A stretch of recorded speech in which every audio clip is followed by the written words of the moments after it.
بسم اللہ الرحمن الرحیم الحمد للہ رب العالمین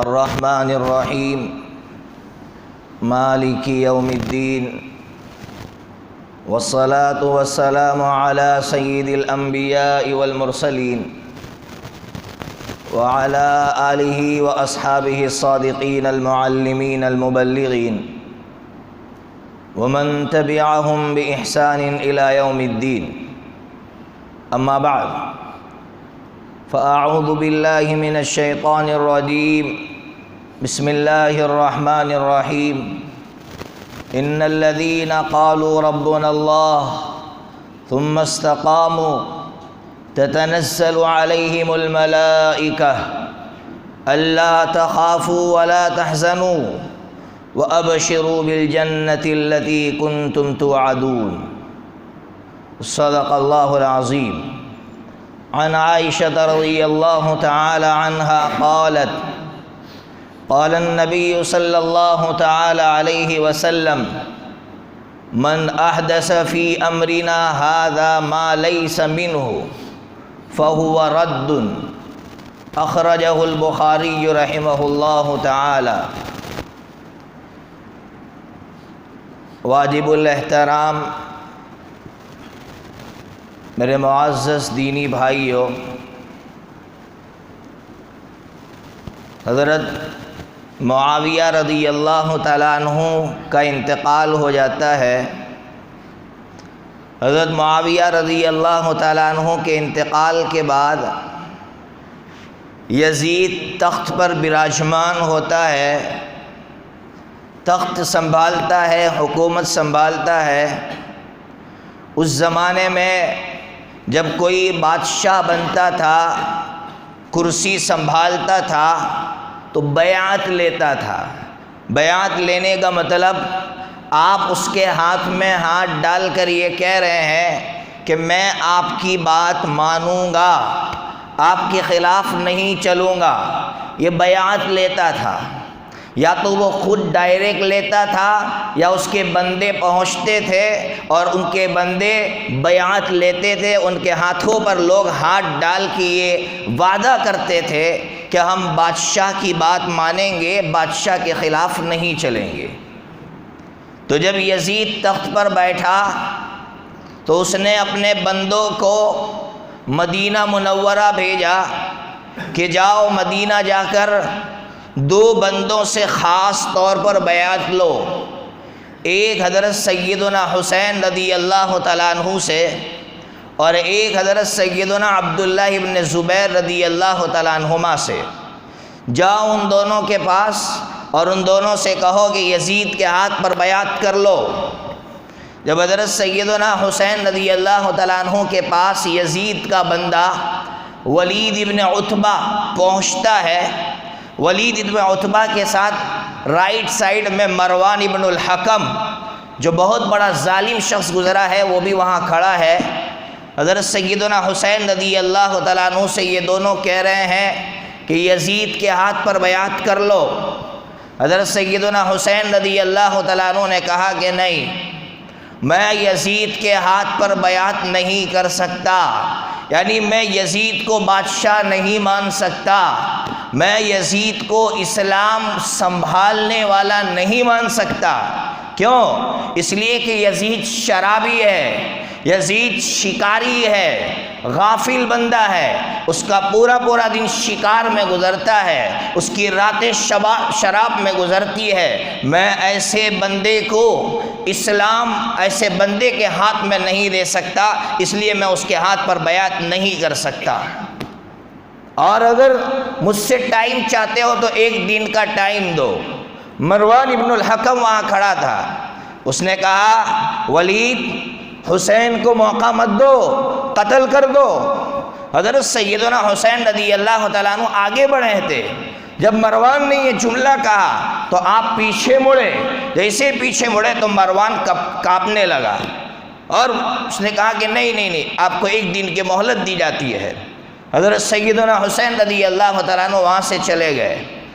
جانے کے بعد گھر جا کر اپنی بہن حضرت زینب رضی اللہ تعالیٰ عنہ سے کہا، زینب اس طرح یزید نے اپنے بندے بھیجے تھے اور زبردستی مجھ سے بیعت لے رہا تھا، میں ایسے ظالم بندے کو کرسی پر نہیں بٹھا سکتا، میں سمجھوتا نہیں کر سکتا ہوں۔ حضرت سیدنا حسین رضی اللہ تعالیٰ عنہ نے کہا اب ایک ہی راستہ رہ گیا ہے، ہم مدینہ چھوڑ دیں۔ بہن نے کہا مدینہ چھوڑ دے؟ کہا ہاں ہم مدینہ چھوڑنے کے لیے تیار ہیں، باقی ہم جھوٹے آدمی کو قبول نہیں کر سکتے، جھوٹے آدمی کے سامنے اپنی گردن نہیں جھکا سکتے ہیں۔ میں دمن والوں سے خاص طور پر کہوں گا، اس موقع پر ہمارے لیے بڑا سبق یہ ہے کہ جب الیکشن آتا ہے تو سننا اچھی طرح، الیکشن کے موقع پر 500 روپے میں ہم اپنے ضمیر کا سودا کرتے ہیں، بلکہ اپنے ایمان کا سودا کرتے ہیں، اور جھوٹے آدمیوں کو ہم 500 اور 1000 روپے میں قبول کر لیتے ہیں۔ حضرت سیدنا حسین رضی اللہ تعالیٰ عنہ نے قبول نہیں کیا اور اپنی بہن سے کہا مدینہ چھوڑ دیں گے، نانا جان کا مدینہ جس سے ہمارا بچپن وابستہ ہے، ہماری یادیں وابستہ ہے، ہم اس مدینہ کو چھوڑ دیں گے؟ ہاں ہم مدینہ چھوڑ دیں گے۔ حضرت سیدنا حسین رضی اللہ تعالیٰ عنہ مدینہ چھوڑ کر مکہ مکرمہ جاتے ہیں۔ حضرت عبداللہ ابن زبیر بھی مدینہ چھوڑ کر مکہ مکرمہ چلے جاتے ہیں۔ جیسے ہی حضرت سیدنا حسین رضی اللہ تعالیٰ عنہ مکہ مکرمہ پہنچتے ہیں، سننا اچھی طرح، یہ جو شیعہ ماتم کرتے ہیں ان کی پول آپ کے سامنے کھول رہا ہو اور آپ کو سنا رہا ہو کہ یہ کتنے بڑے ڈھونگی ہے۔ کوفہ میں رہتے تھے یہ جتنے شیعہ ہیں، کوفہ میں، عراق میں 2 جگہ ہے، ایک کوفہ ایک بصرہ، یہ دونوں بڑے بڑے شہر ہیں۔ تو کوفہ میں شیعہ بستے تھے، ان شیعوں نے لیٹر لکھا حضرت سیدنا حسین رضی اللہ تعالیٰ عنہ کے نام کہ آپ کوفہ آئیے، ہم آپ کو امیر بنانا چاہتے ہیں، ہم آپ کو کرسی پر بٹھانا چاہتے ہیں اور یزید کو اتار کر پھینکنا چاہتے ہیں۔ حضرت سیدنا حسین رضی اللہ تعالیٰ عنہ کے پاس سینکڑوں کی تعداد میں جب خطوط پہنچے تو آپ نے اپنے چچا زاد بھائی مسلم بن عقیل رضی اللہ تعالیٰ عنہ سے کہا کہ جاؤ کوفہ جا کر میرے ہاتھ پر بیعت لو، یعنی لوگوں سے کہو کہ حسین آئیں گے، ابھی سے ان کے ہاتھ پر بیعت کر لو۔ حضرت مسلم ابن عقیل وہاں پہنچتے ہیں، 12,000 لوگوں نے سننا، 12,000 شیعوں نے حضرت سیدنا حسین رضی اللہ تعالیٰ عنہ کی بیعت لی مسلم بن عقیل رضی اللہ تعالیٰ عنہ کے ہاتھ پر۔ جب حضرت سیدنا حسین رضی اللہ عنہ کو لیٹر لکھا کہ حضرت میرے ہاتھ پر 12,000 لوگ بیعت ہو چکے ہیں، یعنی آپ کے سپورٹ میں تقریباً 12,000 لوگ ہیں، تو حضرت سیدنا حسین رضی اللہ تعالیٰ عنہ مکہ سے نکلتے ہیں۔ جب مکہ سے نکلتے ہیں حضرت عبداللہ ابن عمر سامنے کھڑے ہو جاتے ہیں، کہتے ہیں اے نواسے رسول کہاں جا رہے ہو؟ اپنے بیوی بچوں کو لے کر، اپنے پورے خاندان کو لے کر، 72 افراد لے کر آپ یہاں سے نکلے ہیں، مردوں میں سے، اور عورتوں میں بیوی بچے یہ سب الگ، بس اتنا چھوٹا سا لشکر لے کر آپ مکہ مکرمہ سے روانہ ہوتے ہیں۔ عبداللہ ابن عباس سامنے آتے ہیں، اے نواسے رسول کہاں جا رہے ہو؟ بیوی بچوں کو یہاں چھوڑ دو، اکیلے جاؤ۔ کہا نہیں، میں جاؤں گا تو ساتھ میں جاؤں گا اور اس نظام کو ختم کروں گا، باطل کے نظام کو ختم کروں گا، جھوٹے نظام کو ختم کروں گا، جھوٹے سسٹم کو ختم کروں گا۔ حضرت یہاں سے روانہ ہوتے ہیں، حضرت کے دماغ میں تو یہ بات ہے کہ وہاں میرے سپورٹ میں 12,000 یا 20,000 لوگ ہیں۔ جب راستے میں پہنچتے ہیں پتہ چلتا ہے آپ کے چچا زاد بھائی مسلم بن عقیل کو ان ظالموں نے قتل کر دیا، اور جو 12,000 سپورٹر تھے ان میں سے ایک نے بھی مسلم بن عقیل کی مدد نہیں کی۔ 12,000 یہ شیعہ جو آج ماتم کرتے ہیں، انہی شیعوں نے خط لکھے تھے اور انہی شیعوں نے حضرت مسلم بن عقیل رضی اللہ تعالیٰ عنہ کو مروایا ہے۔ محبت کا دعویٰ کرتے تھے لیکن مسلم بن عقیل کو کسی نے سپورٹ نہیں کیا۔ حضرت مسلم بن عقیل کو شہید کر دیا گیا۔ جب حضرت سیدنا حسین رضی اللہ تعالیٰ عنہ کو خبر ملی کہ میرے چچا زاد بھائی کو شہید کر دیا گیا ہے تو آپ نے مناسب نہیں سمجھا آپ کوفہ جانا، کہ آپ کوفہ جاؤں گا کون میرا سپورٹ کرے گا، میرے بیوی بچوں کو میں کیوں خطرے میں ڈال دوں۔ آپ نے راستہ بدلا۔ جب یزید کو پتہ چلا، یزید یزید ملک شام میں بیٹھا ہوا تھا. یزید کو پتا چلا، ملک شام سیریا کو کہتے ہیں، سیریا میں بیٹھا ہوا تھا. اس کو پتا چلا کہ حسین اتنا بڑا لشکر لے کر، حالانکہ بڑا لشکر نہیں تھا، چھوٹا سا لشکر، 72 افراد، چھوٹا سا لشکر لے کر جا رہے ہیں. حضرت سیدنا حسین رضی اللہ عنہ اس نے یہاں سے لشکر بھیجا. لشکر جب وہاں پہنچتا ہے، لشکر نے کہا ہم آپ کو آگے نہیں بڑھنے دیں گے، یعنی مدینہ منورہ واپس جانے نہیں دیں گے، مکہ واپس جانے نہیں دیں گے. حضرت سیدنا حسین رضی اللہ تعالیٰ عنہ نے راستہ بدلا. کربلا کی زمین پر آپ نے پڑاؤ ڈالا. کربلا کی زمین پر آپ نے 3 تاریخ کو، 3 محرم الحرام کو آپ نے پڑاؤ ڈالا. آپ 3 محرم الحرام سے کربلا میں آپ ہیں، لیکن یہ دشمن چاہ رہے ہیں کہ زبردستی آپ کے ہاتھ پر بیعت لے اور یزید کو بادشاہ منوائے. حضرت سیدنا حسین فرما رہے میں کبھی نہیں کروں گا، میں کبھی اس کے ہاتھ پر بیعت نہیں کروں گا. درمیان میں ایک بات سنا دوں، عبید اللہ ابن زیاد، ایسے ظالموں کا نام یاد رکھو تاکہ تاریخ میں تمہیں، جب تم تاریخ لکھو یا تاریخ دہراؤ تو ایسے ظالموں کی تاریخ دہرا سکو اور تم چیخ چیخ کر کہہ سکو کہ ایسے ظالموں نے کرسی کے لیے، آج کرسی کے لیے لوگ جس طرح غریبوں کا خون چوستے ہیں، اس زمانے میں کرسی کے لیے ابن زیاد نے نواسہ رسول کو شہید کیا تھا. کرسی کے لیے، صرف کرسی کے لیے. یاد رکھنا، ابن زیاد نے حضرت سیدنا حسین رضی اللہ تعالیٰ عنہ کو اس لیے شہید کروایا تھا کہ مجھے کرسی ملے گی، مجھے بڑا عہدہ ملے گا. آگے سناؤں گا کیا ہوتا ہے. حضرت سیدنا حسین رضی اللہ تعالیٰ عنہ وہاں پڑاؤ ڈالے ہوئے ہیں. دشمن نے اعلان کر دیا کہ اب جنگ ہوگی.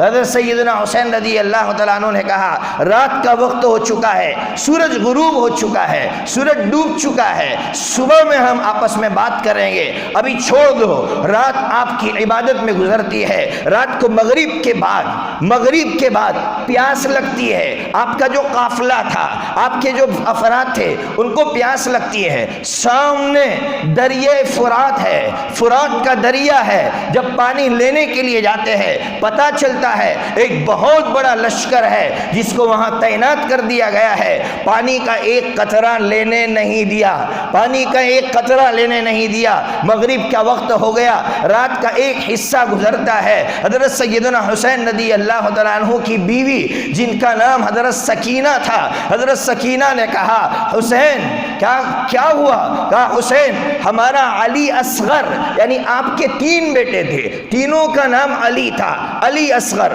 علی اوسط اور علی اکبر. کہا علی اصغر جو 6 مہینے کا ہے، پیاس کی وجہ سے تڑپ رہا ہے، ہمیں پانی لا کر دو. حضرت سیدنا حسین رضی اللہ تعالیٰ عنہ نے اپنی بیوی سے کہا چلو میرے ساتھ. حضرت سکینہ چلتی ہے، ہاتھ میں 6 مہینے کا چھوٹا سا بچہ ہے، علی اصغر آپ کے ہاتھ میں ہے. آپ پانی چلو بھر کر پانی لیتے ہیں، پانی ابھی علی اصغر کے منہ میں ڈالنا چاہتے ہیں، ظالم وہاں سے تیر چلاتا ہے. 6 مہینے کے علی اصغر کے یہاں تیر لگتا ہے، سر جسم سے الگ ہو جاتا ہے. 6 مہینے کے بچے کا خون ہو جاتا ہے، اس کے ٹکڑے ٹکڑے کر دیے جاتے ہیں. جب 6 مہینے کے بچے کی لاش لے کر حضرت سیدنا حسین رضی اللہ تعالیٰ عنہ اپنے خیمے میں پہنچتے ہیں، کوہرام مچ جاتا ہے. 6 مہینے کے بچے کو بھی ان ظالموں نے نہیں بخشا، کوہرام مچ جاتا ہے. حضرت سیدنا حسین رضی اللہ تعالیٰ عنہ تسلی دیتے ہیں، تسلی رکھو، ہم ایک حق کے لیے نکلے ہیں، حق کے لیے نکلنے والا روتا نہیں ہے، بلبلاتا نہیں ہے، شیر کی طرح وہ دہاڑتا ہے. جب آپ نے تقریر کی سناٹا چھا گیا. صبح کا وقت ہوا، سورج طلوع ہوا، سورج نکلا. دشمنوں نے کہا کتنا بڑا لشکر تھا آپ جانتے ہیں؟ 22,000 کا لشکر، صرف 70 آدمی ان سے لڑنے کے لیے اتنا بڑا لشکر آیا ہے. حضرت سیدنا حسین رضی اللہ تعالیٰ عنہ نے ان 72 آدمیوں کے سامنے تقریر کی کہ اگر وہ چاہتے ہیں جنگ کرنا تو ہم جنگ کرنے کے لیے تیار ہیں. آپ یہاں سے بندے بھیجتے ہیں، نوجوانوں کو سنا رہا ہو، ایک بندہ یہاں سے نکلتا ہے، وہاں کے 20 آدمیوں کو ایک بندہ قتل کر رہا ہے. صرف 70 آدمی ہیں، 22,000 پر بھاری پڑ جاتے ہیں. لیکن آپ سمجھ سکتے ہیں 22,000 کا لشکر تھا، کوئی معمولی لشکر نہیں تھا.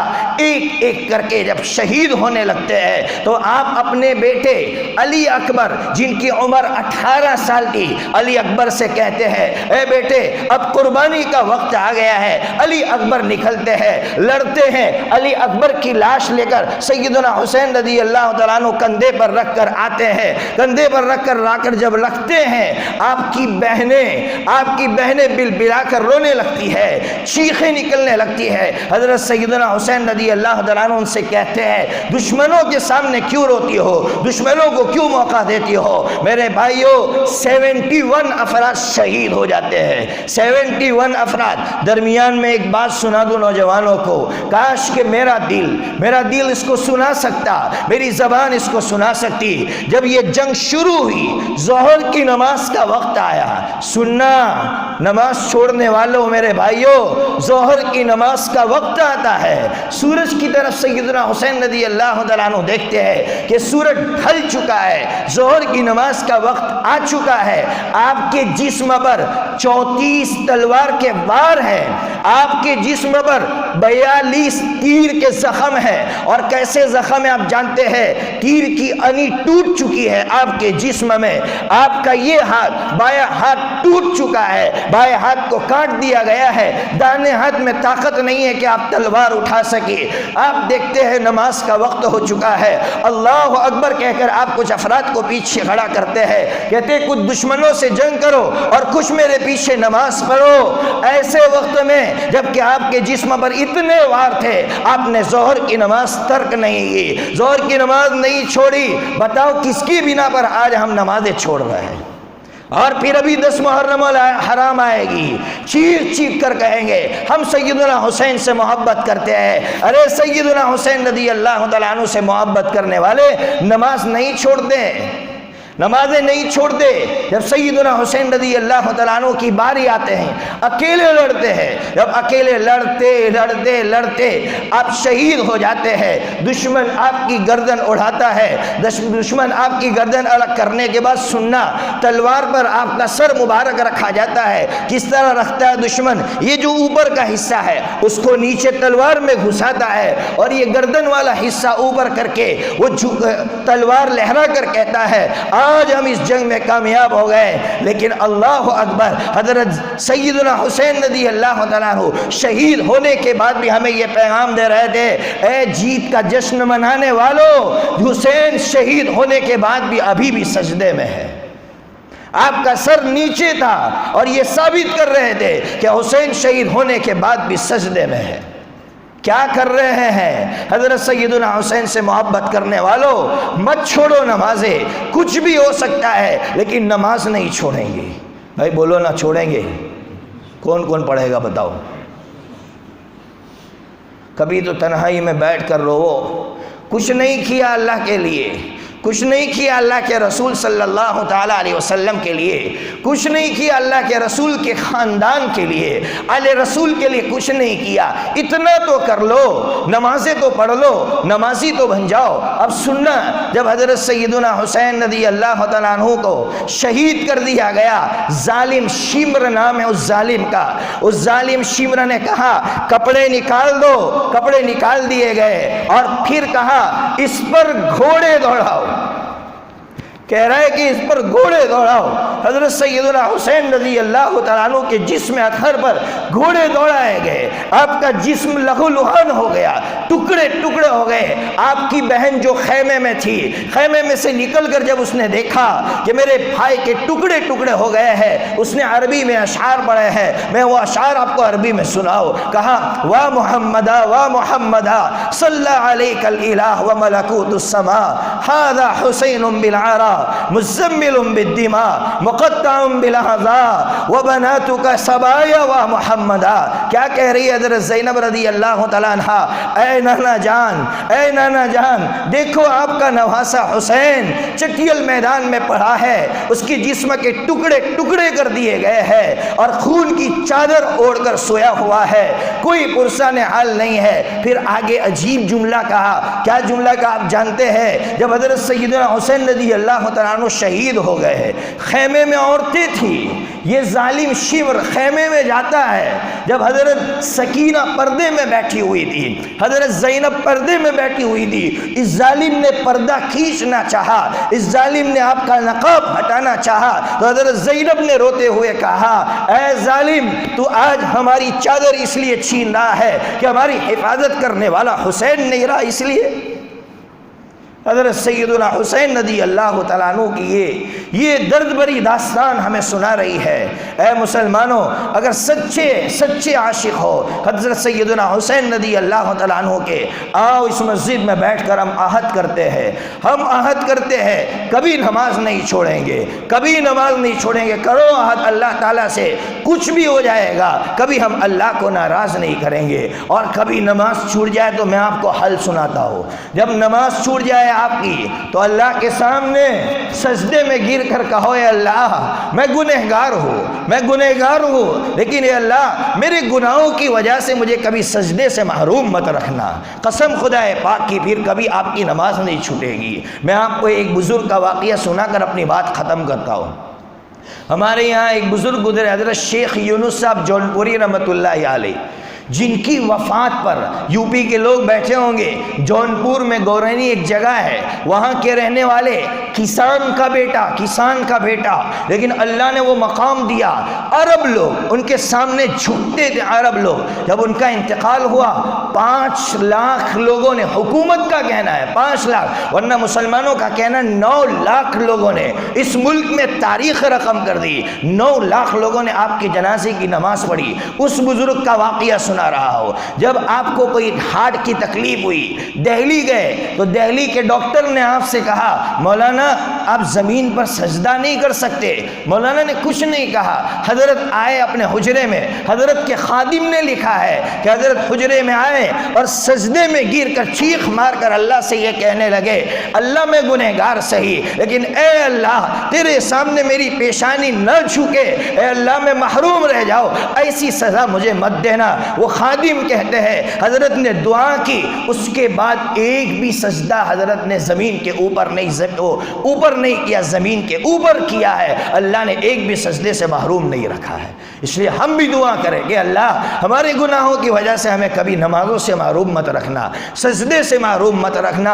اللہ رب العزت کی ذات بڑی پیاری ہے۔ اور شاعر نے کہا تھا نا تیری عظمتوں سے ہوں بے خبر یہ میری نظر کا قصور ہے، تیری عظمتوں سے ہوں بے خبر یہ میری نظر کا قصور ہے، تیری راہ گزر میں قدم قدم کہیں عرش ہے کہیں طور ہے، یہ بتا میں تجھ سے ملوں کہا تجھ سے ملنا ضرور ہے۔ شاعر اللہ کی عظمت کو سمجھا رہا ہے کہ اللہ تو عجیب ہے، طور پر جانے والے کو نبی بنا دیتا ہے، اس کے سامنے کبھی محبت کا سجدہ کر کے دیکھو اللہ کس مقام پر پہنچا دیتا ہے۔ اللہ تبارک و تعالی ہمیں بھی نمازی بنا دے، اور حضرت سیدنا حسین رضی اللہ تعالیٰ عنہ جس طرح حق بول کر زندہ رہے، آج بھی زندہ ہے، حق بول کر آج بھی زندہ ہے، اسی طرح ہمیں سچی زبان عطا فرمائے اور ظالم کے سامنے ڈٹے رہنے کی طاقت عطا فرمائے، وہ عزیمت عطا فرمائے، وہ ہمت عطا فرمائے۔ وآخر دعوانا ان الحمد للہ رب العالمین۔